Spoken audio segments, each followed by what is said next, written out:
Welcome to the beautiful Scottish Highlands. In today's video we'll be taking you with us on our 6-day North Coast 500 road trip, showing you some of the very best sights and food that the Scottish Highlands has to offer.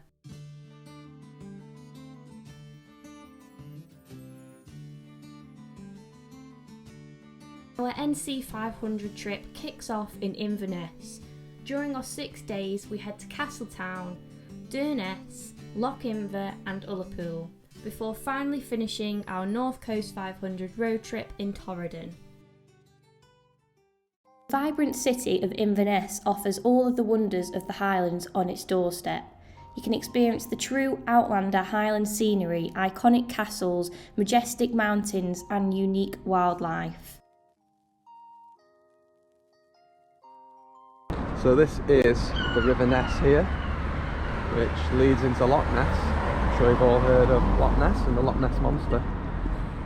The Loch Ness actually has more water in it than every river, reservoir and lake put together in England and Wales. There's a little bit of a fact for you.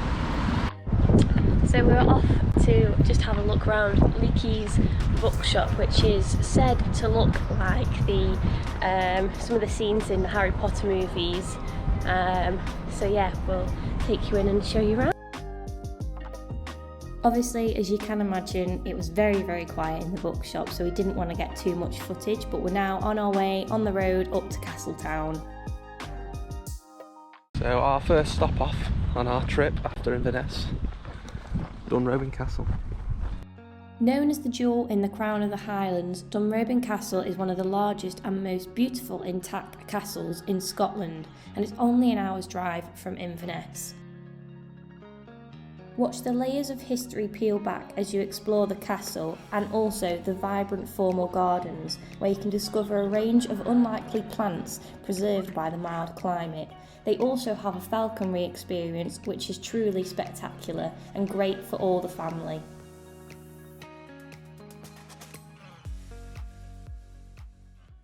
So we have just arrived at Welligo Steps. We have come from Dunrobin Castle, so it's about an hour's drive-ish. Unfortunately, due to construction work, the steps down to the cove, if you want to call it a cove, are closed, which is really disappointing, but we've managed to just get around on another path, just have a quick look out and get the drone out for some nice shots. But yeah, lots more beautiful sea pictures I guess to come, but a bit disappointing. So hopefully for anyone who comes in the future, I don't know when they're going to be reopened, hopefully you should be able to come down and experience it.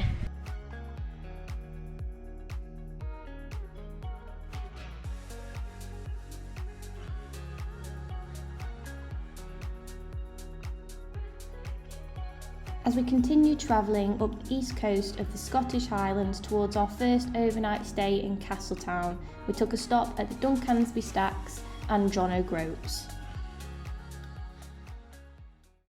On day number 2 of our North Coast 500 road trip, we headed from Castletown to Durness. Our first stop of the journey is to Skerry Harbour. Skerry Harbour is a beautiful remote spot on the north coast of Sutherland. It's a quiet, small crofting hamlet and fishing port. They're really rough and nothing's working, but there's something inside of you that says... We just parked up in the town of Tongue and we're going to walk up to Castle Varick up there. You can see on camera, Little Folly.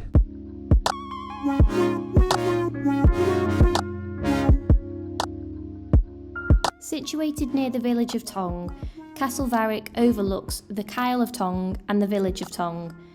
The castle's precise origins and age are unknown, but it's certainly a great view spot. We parked the car opposite Ben Loyal Hotel and headed up on a well-maintained path to the castle. All in all, it took around an hour, which included plenty of time to stop and admire the views at the top. We've just finished the walk, we're going to head back to the car and then head over to Durness. We're going to go on the zip line adventure thing, aren't we? Such thrill seekers.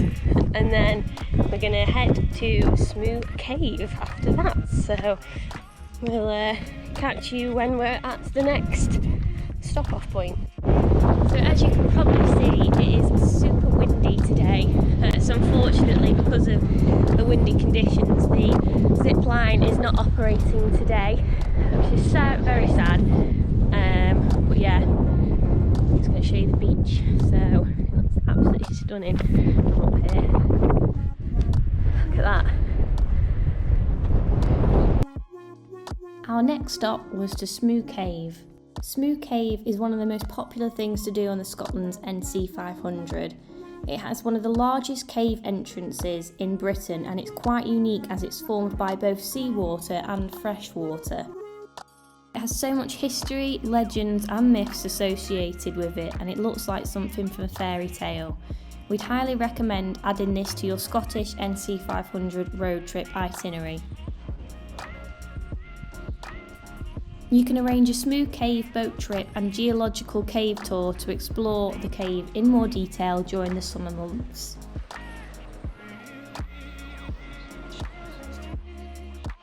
After arriving in Durness at our Airbnb, which is situated just on the coast, we finally closed off the day by taking an evening stroll down Balconial Bay, or in James's case, a run. We had these brownies made at the Cocoa Mountain and now enjoying them. 10 out of 10. You have to be your biggest fan. And when things are It's day 3 of our North Coast 500 road trip, and today we are heading from Durness to Loch Inver. Before we arrived in Loch Inver, we wanted to take a trip over to Handa Island. We arrived at Tarbert at 10 AM in the morning and hopped on a boat across to Handa Island. The boat costs around £20 per person, which includes your boat there and back, and no pre-booking is required. When you get to the island, it's just over a 6k walk, and it really is a birdwatcher's paradise. Handa Island, or simply Handa, is an island off the west coast of Sutherland. The island is of national importance for its bird life and maritime vegetation, and is a Scottish Wildlife Trust nature reserve. So the area that we're in at the moment was used to be a historic village.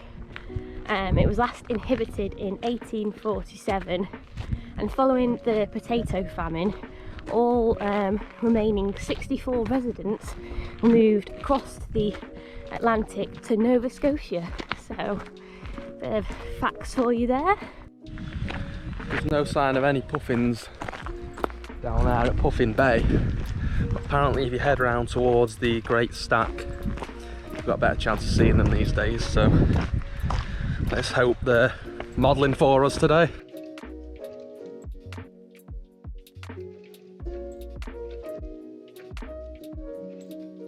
So we're just coming to the part of the walk now, we're nearly at the end, where we're told that a lot of the birds, because they get quite territorial of where they're nesting, they won't hurt you, but they come down and dive as a way of sort of saying, get away from my area sort of thing. So the way to sort of ward them off is by putting your hand up. So yes, we're going to keep our hands up. We've just seen some people in front who were getting dived on, and we did see it before as well for people that came around the opposite way.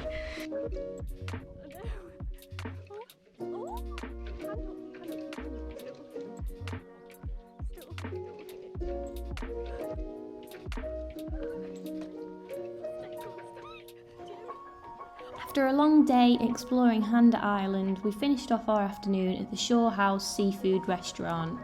After filling our bellies at the lovely seafood restaurant just off Handa Island, we continued our trip to Loch Inver. To end day 3, we headed over to Loch Inver Larder to pick up some of their famous pies and head back to our beautiful log cabin which overlooked Loch Inver and the sea. On day number 4 of our North Coast 500 road trip, and today we are going from Loch Inver to Ullapool, and our first stop is Ardwick Castle. Ardwick Castle was built in around the 1500s and overlooks the fabulous Loch Assynt. The ruins of the castle remain after it was attacked by Clan Mackenzie in 1672.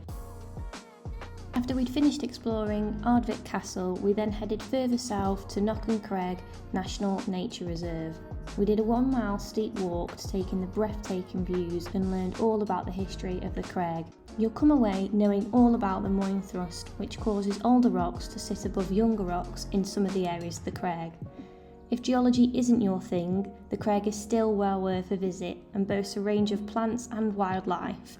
We were lucky enough to see 3 red deer close up on our trip. Made it to the viewpoint.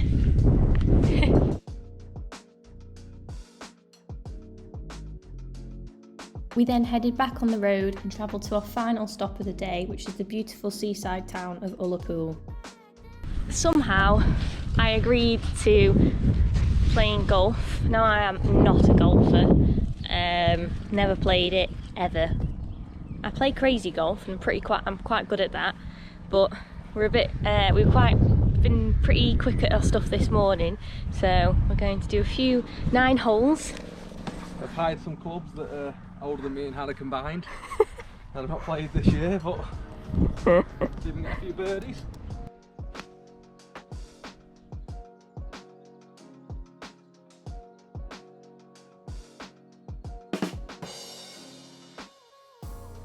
After a quick freshen up after our golfing afternoon, we headed over to the seafood shack in Ullapool for our dinner. The menu is tailored based on whatever is caught that day, and we were lucky enough to sample some of the langoustines, which were to die for. And of course, are you really in a seaside town if you don't have an ice cream? It's our North Coast 500 day 5, and today we are travelling from Ullapool to Torridon. On our journey down to Torridon, we stopped off at 2 waterfalls. The first was the Falls of Measark, an impressive 46-metre waterfall that is located at the head of the Carries Hallock Gorge. The second waterfall was Victoria Falls. Named after Queen Victoria, who visited the falls in 1877, the impressive falls are part of a national nature reserve. Another thing we have also found since moving towards the west coast of the Highlands is the midges. Oh my god, the midges are not fun around here. Yeah, you definitely need to bring midge spray. We're using Avon Skin So Soft, which we found worked really well. It's not as harmful to the environment when you use it. Get away from me with that drone. So yeah, you definitely need to be bringing your midge spray with you around here. It is full of midges. Today it's a lot more overcast and it's spitting as well, but there's still loads of midges because it's really humid, so you need to be putting it on, rain or shine. You can walk over the top of Victoria Falls, although the rocks are pretty slippy, so do be careful, and you can get a perfect view over Loch Marie, so it's definitely worth a visit. Once we'd arrived in Torridon, for dinner we were lucky enough to get booked in at the Torridon Hotel, which is one of the most prestigious hotels on the North Coast 500. Traditionally, the North Coast 500 would take you back to Inverness, which was the start point and usually the finish point. However, for us, we decided to make the trip from Torridon to Fort William. We started day 6 making our way from the hills of Torridon to the Isle of Skye for an adventure-filled morning canyoning at Jurassic Park with Sky Highland Adventures. Unfortunately, we didn't get any footage on the GoPro, but we do have some pictures and brief videos of our experience canyoning through the Isle of Skye mountains. After an action-packed day canyoning, we then headed over to Fort William, where we visited the Glenfinnan Viaduct. Sadly, there was no sign of Arthur Weasley's car. And last but by no means least, to end our Scottish road trip, we decided to take a hike up Ben Nevis. And would you believe it, this was the middle of June and there was snow, rain and more snow that we had to deal with. Thank you so much for watching. If you found this video helpful, please don't forget to like and subscribe to our channel.